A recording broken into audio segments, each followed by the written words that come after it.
ज्यांना आजपर्यंत सोन्याचा आणि पितळाचा फरक कळाला नाही ते जम्मू मध्ये केशर ओळखायला लागले। तर नमस्कार, मी अनिकेत साबळे आणि आजच्या नवीन ब्लॉग मध्ये तुमचं सगळ्यांचं स्वागत। तर आज सगळ्या मावशांचा ताफा घेऊन आम्ही निघालो होतो आज पटनी टॉपला। आणि पटनी टॉप हे ठिकाण जरा डोंगरावरती, तिथं काही मोठ्याला गाड्या जात नाही म्हणून आपण या बारकाला 10-12 गाड्या बोलावल्या। सगळ्या मावशांची नावाची हजेरी झाली आणि सगळ्या मावशांना जे ते आपल्या सीटावर बसवले आणि त्यांना बसवल्यानंतर म्हणलं आपले कार्यकर्ते नेमक्या कोणत्या गाडीत बसले हे शोधावं लागेल, नाहीतर मला इथं एकट्याला टाळ घेऊन बसावं लागेल। एकदा बिगारी कामगारांनी हात बाहेर काढा सगळ्यांनी, चला।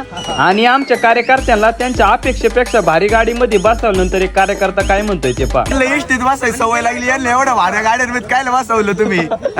डिरिंग केली यांना लागली रिक्षेची सवय। आणि त्यात पटनी टॉपला जायचं होतं म्हणून आमच्या काही कार्यकर्त्यांचा आनंद काय गगनात मावत नव्हता। त्यात मी एका कार्यकर्त्याला म्हणलं, बघा आनंदाच्या भरात एखादा कार्यकर्ता हॉटेलवरती झोपून राहायचा। गाडीत बसल्यानंतर कंडक्टर सारखी सगळ्या कार्यकर्त्यांची एक नावाप्रमाणे हजेरी घेतली आणि हजेरी घेतल्यानंतर एक कार्यकर्ता गैरहजर वाटला आणि तो कार्यकर्ता स्वतः मीच होतो, कारण मी मलाच मोजलं नव्हतं। आणि त्यात पटनी टॉपला जात असताना 150 किलोमीटरचा प्रवास झाला। त्या प्रवासामध्ये आम्हाला डोंगरावरती एवढं भारी ठिकाण भेटलं आणि हे ठिकाण पाहिल्यानंतर सगळ्या मावश्या म्हणल्या आम्हाला ह्याच डोंगरावरती जेवायचंय। सगळ्या मावशांना जेवून घातल्यानंतर आम्ही एका ठिकाणी जाऊन बसलो आणि बसल्यानंतर एक कार्यकर्ता तिथं आमच्या जवळ केशर विकायला घेऊन आला आणि हा केशर नेमका खरा आहे का खोटा हे ओळखण्यासाठी आमच्या सोबत एक शास्त्रज्ञ होता। तसं पाहायला गेलं तर मस्त याला आकाना बोका समजत नव्हता, पण हे आमचे शेठ केशर आहे ना पाण्यामध्ये टाकून ओळखीत होते। मनात म्हणलं एवढं करून जर केशर डुप्लिकेट निघाला तर तुला इथं पळपळ आणला। त्यात एक माझी नजर एका तरुणाकडे गेली आणि तो तरुण कोळशाला हवा घालीत होता आणि त्याच्या जवळ गेलोय आणि बघितलं तर भाऊसाहेब कणीस भाजीत होते। त्या भाऊसाहेबांना म्हणलं कितीला दिले एक कणीस, तर भाऊसाहेब म्हणले 100 रुपयाला एक। मनातल्या मनात म्हणलं कणसाला आमच्याकडे 20 रुपयाला आहे ना, मोकार होत आलाय, पण आता काय भाऊ दे म्हणलं 100 रुपयाला एक तरी। कणीस खाता खाता 2 पावलं पुढे आलो, त्यात एक नाग्याचा पाहुणा भेटला। भाऊ मला जायच्या आधी चांगला उन्हाला खेळत होता, पण मी गेल्यानंतर भाऊनी कल्टी आणली। डोंगर हिंडून झाल्यानंतर पुन्हा एकदा घरचा रस्ता पकडला आणि जात असताना झोपाळ्यानं आंघोळ्या असे झोपले होते जस काय यांना एखाद्या वावरामध्ये कुठं आपण खुरपायलाच नेलं होतं। तर कसा वाटला तुम्हाला आजचा ब्लॉग? आवडला असेल तर लाईक करा, कमेंट करा आणि फॉलो करा। धन्यवाद।